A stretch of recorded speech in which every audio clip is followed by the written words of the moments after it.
Okay. Okay, so introduce yourselves, please. I'm Elke Nates. I'm Sharehaus.Engl.Ger.HD.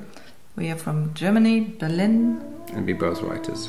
We lived for 10 years in South Africa. When we moved to South Africa, it was start of a great journey to relearn what living means, true living means. I experienced in South Africa how people just come together and help each other, and people are helped by their communities when their lives get tough. And there was a togetherness and a generosity that surprised us coming from Europe. The sense for Ubuntu that the Xhosa have and the Zulu have. And we often think that Africa needs us as Europeans or Western world, but it's exactly the other way around.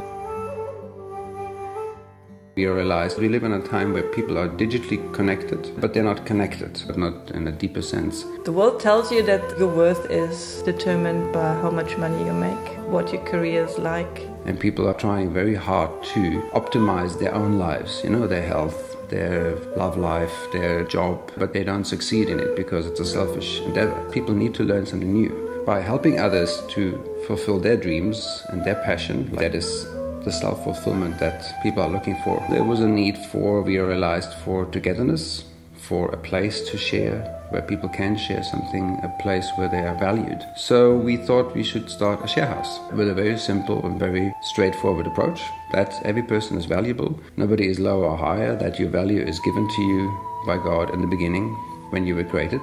You are precious, you're wonderful, and you are very unique. From the start, we had the misunderstanding that people wanted to donate food or donate clothes or something for the needy, when we have to realize we're all needy. In Germany, a lot of people are unemployed and they get enough social welfare, but socially they feel like they're of no worth. But all these people are well educated, they have gifts, they have talents that they have no place to share. Sharing is very popular right now, so you read about sharing everywhere, but it has nothing to do with generosity. It has nothing to do with unselfishness. It has nothing to do with unconditionally giving. Sharing means wanting the other to prosper, and that's a huge difference. When we opened the share house, one of the most important things were that we asked the neighborhood what they want.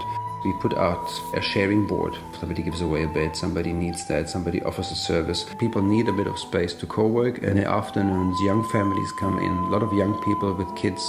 And we're trying to change a rundown playground into a communal garden with a neighborhood. Two Syrian musicians came and they played their first concert there. So it was a blessing for us, it was an opportunity for them.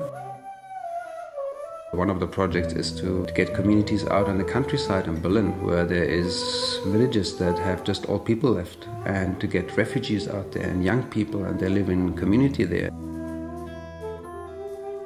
One of the ideas Elke and me had as we are writers, we always dreamt of having an own publishing house, but it's especially for stories that maybe never can be published. And we started with a formerly homeless guy, Uwe, and he's a city guide, and showing people Berlin from a perspective of a homeless person. We interviewed him, we wrote it down, and together with him we published the book as the first book of that publishing house. This is his life story been told and printed in a book. And it's such a blessing to see how his life is valued, because it is a precious life and it is a story that needs to be told. The share house is fueled by people who we maybe consider needy, but are very inspiring and very rich in their stories and in their generosity, that they have something to teach us. I want to see people taking the idea and planting share houses all over the world in every neighborhood.